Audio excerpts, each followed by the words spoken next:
Des contrôles renforcés aux frontières, ces mesures préventives sont entrées en vigueur aujourd'hui dans un contexte marqué par un regain épidémique dans les pays européens. Le Maroc, champion de la vaccination en Afrique, mais il faut dire qu'un ralentissement a été constaté ces derniers jours. C'est le sujet du décryptage de la semaine, la chronique de Yacine Lassès. Un véritable trou dans le porte-monnaie des automobilistes. Les prix des carburants se sont envolés. Comment expliquer cette flambée et dans quel contexte intervient-elle? Élément de réponse en deuxième partie de ce journal. Levée de rideau sur le Festival international de cinéma et de mémoire commune Anador, une 10e édition qui rend hommage à l'ex-ministre française de l'Éducation nationale et directrice de l'ONG One France, Najat Vallaud-Belkacem, qui nous rejoindra en direct depuis Naples. Un nouvel établissement pour renforcer la formation policière et mettre en œuvre la stratégie de sécurité nationale. C'est la mission de l'école de police de Tanger, inaugurée aujourd'hui.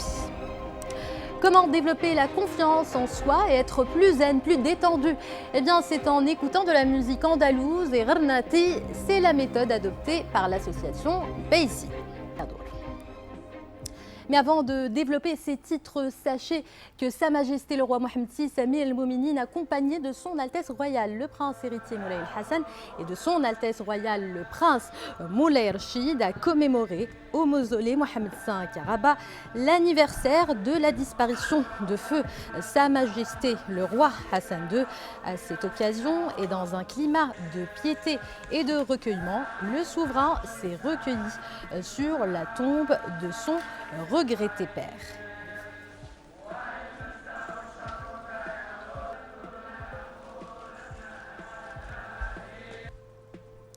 Et sachez que Sa Majesté le roi Mohammed VI a adressé un message de félicitations au président de l'État de Palestine, Mahmoud Abbas, à l'occasion de la célébration de la fête nationale de son pays.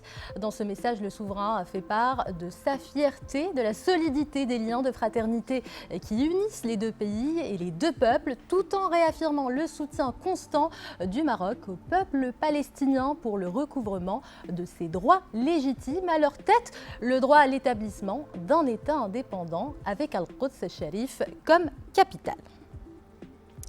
Je vous le disais en titre, en plus du pass sanitaire et des tests PCR négatifs pour les personnes en provenance des pays de la liste B, un double contrôle est désormais prévu à l'arrivée au Maroc entre caméras thermiques ou encore thermomètre électronique. C'est tout un dispositif qui est mis en place. Voyez ce reportage à l'aéroport international Mohammed V, signé Abdelrahim Bouhdioui sur un commentaire de Salim Abneb.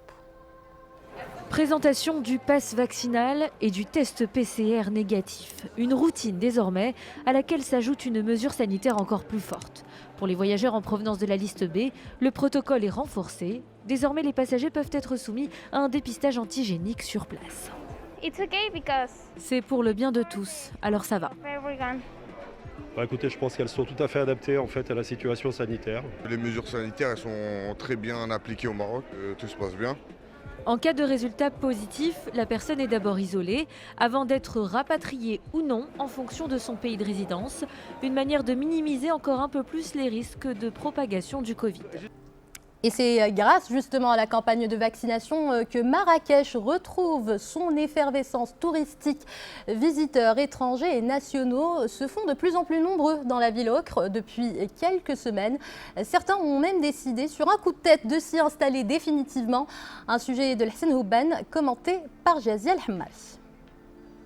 La mythique place Jemaa el-Fna qui retrouve des couleurs et ses visiteurs, c'est le résultat d'une campagne de vaccination contre le Covid-19 qui porte ses fruits. De quoi redonner espoir et garantir la sécurité de tous, notamment dans le secteur touristique qui semble redécoller.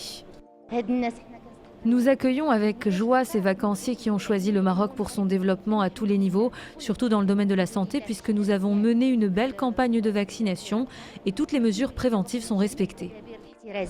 L'âme de Marrakech renaît aussi à travers de nouveaux projets. Durant la période de pandémie, nombre d'étrangers ont misé sur la ville ocre. La capitale touristique a séduit ce couple qui a décidé d'y prendre ses quartiers grâce à cette maison d'hôtes. J'ai décidé de m'installer au Maroc avec ma famille et de me lancer dans cette aventure durant le confinement. La ville, le tourisme sont géniaux, l'air que l'on respire est pur et sain. Un air pur des monuments d'antan, une cité historique qui ne demande qu'à être découverte. Grâce à la baisse remarquable des cas de contamination Covid-19 à Marrakech, la magie pourra à nouveau opérer pour les curieux et les amoureux de cette ville. Mais avant tout cela, parlons des prix à la pompe qui se sont envolés. Vous l'avez certainement constaté au niveau des différentes stations-service. Alors comment expliquer cette flambée? Un reportage à Casablanca signé Hicham Bahlawan, Salima Benabou pour le récit. Plus de 10 dirhams le litre de gasoil. Une barre franchie synonyme de mauvaise nouvelle pour les automobilistes. Faire le plein pèse lourd, très lourd, dans le budget des Marocains. C'est une souffrance. Mon budget essence mensuel à ce prix s'élève donc à 1200 dirhams. Pour certains, cette hausse ne se ressent pas forcément, mais pour d'autres, c'est un véritable trou dans le porte-monnaie. Avec 200 dirhams, je roulais une semaine, mais aujourd'hui, avec cette somme, cela couvre à peine 4 jours de déplacement. À l'origine de cette augmentation, les distributeurs qui ont répercuté la hausse des cours de l'or noir. En plein Covid, le baril se négocie autour de 40 $, aujourd'hui à plus de 80. Un coup dur pour les transporteurs routiers. Il faudrait que les carburants soient subventionnés. Nous avons vécu 2 crises. La première est celle du Covid. La deuxième que nous vivons actuellement est liée à la montée des prix des carburants. Une hausse qui s'explique également par la reprise post-Covid. Heureusement, toutes les puissances mondiales ont repris leur économie. Et pour cette raison, malheureusement, cette situation devrait largement se prolonger. C'est un établissement qui vient renforcer les pôles régionaux de formation policière. Il s'agit de la nouvelle école de police de Tanger qui contribuera notamment à la mise en œuvre de la stratégie nationale de sécurité. Les développements avec Sder Benzina et Rizlan Taipi. La nouvelle école régionale de police de Tanger s'étend sur plus de 6300 mètres carrés. Elle dispose de 6 salles d'études, un grand réfectoire, une bibliothèque et plusieurs espaces d'exercice physique et paramilitaire. Le directeur général de la Sûreté nationale a donné ses instructions pour l'inauguration de cette école régionale de police. Cette institution fait partie des pôles régionaux de formation des policiers et elle vise à améliorer la formation et l'encadrement de ces éléments. L'établissement est d'une capacité d'accueil de 924 personnes, mais ne pourra accueillir pour le moment que 500 en raison de la crise sanitaire.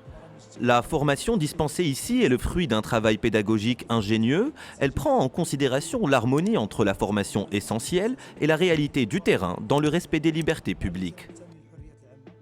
Cette unité est la 6e au Maroc après les écoles régionales de police de Laayoune, Fès, Oujda, Bourknadel et Fouarat.